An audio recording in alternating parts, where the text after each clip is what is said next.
Hey everyone, I'm back, and finally, I am going to be talking about the movies I haven't yet talked about, starting with Glass. And this is a movie I saw back in January, and I had talked about my channel update, and I'm going to do everything I can to make these videos happen. So, first off, we got Glass, and this movie is written and directed by M. Night Shyamalan, and I've enjoyed some of his work before. Sixth Sense is pretty great, and Split is pretty good. I've reviewed that movie already, and the only one I haven't reviewed yet is Unbreakable. I guess I'll talk about that movie briefly. I don't love it as much as some people do, and my main problem with it is that I didn't really find David Dunn's character all that interesting. Him discovering his powers and him figuring out who he was interesting, but everything else was kind of It didn't feel right. It just didn't feel well developed. I think that's the word I'm looking for. But Samuel L. Jackson's character, he's great. Mr. Glass, Elijah Prince, whatever you want to call him. For me, he was the most interesting character in that movie. And now he has his own movie. And for a movie called Glass, he's not in it all that much. I won't get into spoilers, by the way. And overall, I liked Unbreakable. And it has a really nice soundtrack. It's very well shot. It's shot differently. It makes it feel like a comic book at times, with like it kind of symbolizes. M. Night Shyamalan kind of uses the camera to show like different perspectives because it's all about what you see in things and how it's shown or represented, something like that. And I found that very interesting. I don't know why I said that weird. Interesting. I probably don't even need to review Unbreakable at this point, since those are my basic thoughts on it. And let's get into Glass right now. The overall story of this movie is David Dunn and Kevin Windlecrum. Yeah, Kevin Windlecrum, James McAvoy's character, the Beast. Or the Horde, sorry. And Mr. Glass, they're all in this facility thing, or whatever. And there's this woman, I can't remember the actress's name or the character's name, but she's trying to convince these people that they don't have anything that's supernatural or like it's like they're just human beings. They're maybe just slightly above what the average person can do, but for the most part, they just don't have anything special about them. And she's trying to convince them of that, and she's got 3 days to do that. Otherwise, they'll be locked away forever. I might be misremembering something, but from what I remember, that's the overall plot for the movie. I guess I'll go through the bad stuff first, because I think that'll be it'll make the review much easier to get through. And, well, first off, this has been talked about to death already, but the last, 10 minutes, I don't like. Yeah.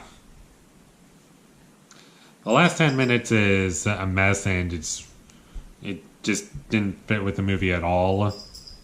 For me personally, some of the performances don't work in this movie. You have David Dunn's son. In the first movie, the actor, he was really good, but in this movie, I didn't think he did that great of a job. And Bruce Willis in this movie, he gives a better performances than he's been giving in recent years. Like, he's passable, so let him pass. He's fine in it. But the rest of the performances are great, if not really good. James McAvoy being the best actor in the whole movie. He gives the best performance out of everyone. Samuel L. Jackson's really good. The girl from The Witch and the last movie, Split. I keep forgetting how to pronounce her name. Anya Taylor-Joy. Anya Taylor. I think that's the correct person. There's a reason why I don't take the responsibility for pronouncing names or words. And this is why.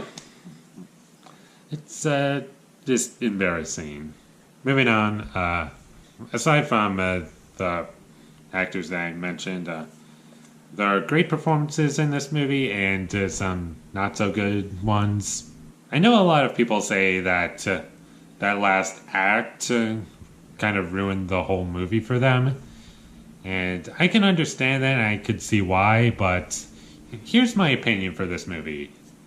As I was watching it for like halfway through the movie, there was a point in time where I thought this was going to be one of the best movies of the year. I thought it was that great. It was very interesting. The one lady who was trying to convince the David Dunn, Kevin Windlecrum, and Elijah Prince that they don't have any powers or natural abilities or anything.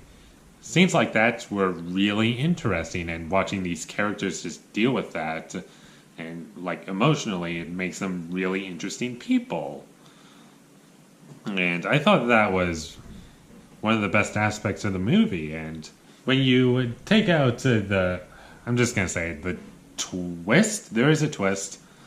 I'm not giving anything away, but what happens before that twist in the third act, I thought that was excellently well done.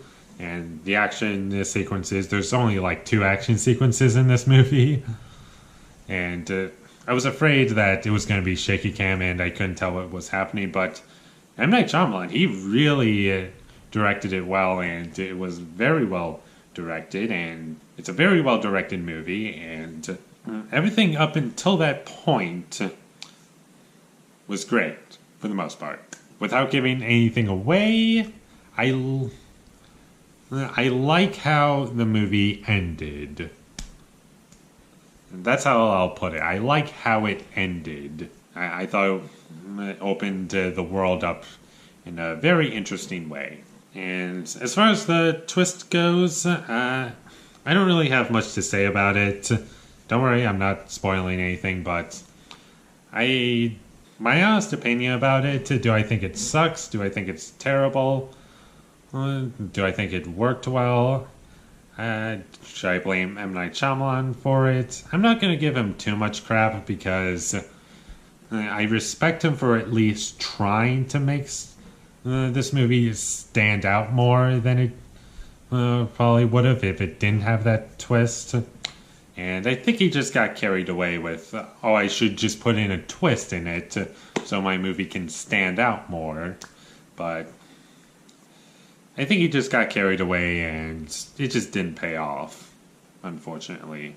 And that's about as nice as I can put it. And at the same time, it's as harsh as I'm going to get about it. Because even though I wasn't happy about it,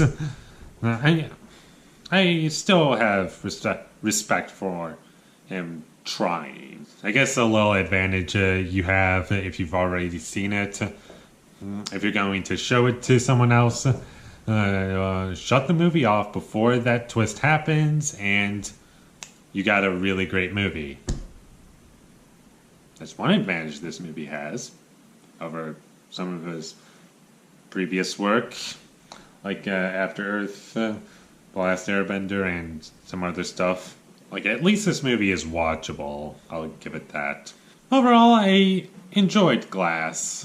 I would recommend it at least watching. I would recommend you at least watch it once. It's special before that twist happens.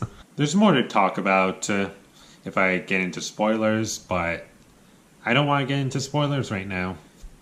And I probably never will. But who knows?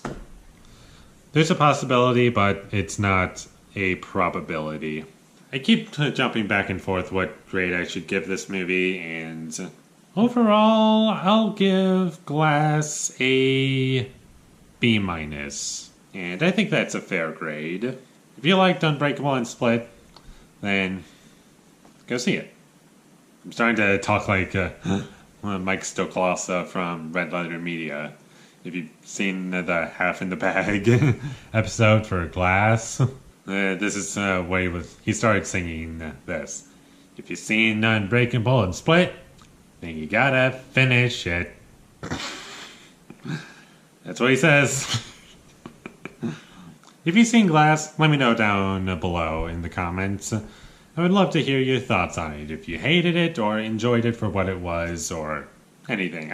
I've seen a lot of people's reactions to it and to how that twist didn't really pay off at all. I don't think anyone liked it, from what I know. Oh well. But I'd still like to hear what you have to say down below. My social media links, they'll be in the description down below. Follow me there, mostly on Twitter, but you can follow me everywhere else. Just in case you feel like seeing what else I do. I also do Stardust. That's where I post all my reactions to movies that I've seen. So if you want to see like early stuff they do, go watch that. And last but not least, subscribe to be a part of Foley Nation. I'll see you when I get my next review up, and my next movie review is going to be The Kid Who Would Be King. Also, one little update. I've been watching a lot of TV shows recently, and I just finished season 1 of Game of Thrones, and I will not be reviewing that because I don't have anything to say about it, and I watched it for the first time. I'm just not impressed. I'd recommend seeing it at least once, but I don't think it's special, unfortunately. And apparently I have to wait until the end of season 3 for it to really get good, so in the meantime, I'll watch season 2 some other time. But I'm also in the middle of season 2 of Better Call Saul, which I'm really enjoying. And as far as Breaking Bad, reviewing that, I have no idea. It's probably not going to be this month. I broke another promise, even though I didn't technically say it was a promise, but when I usually say something on this channel, I like to think of it as a promise, but I need to get to everything the way I want it to be. So Breaking Bad will eventually happen. So there's everything that's to come. And until I get all those up, thank you for watching and have a great day.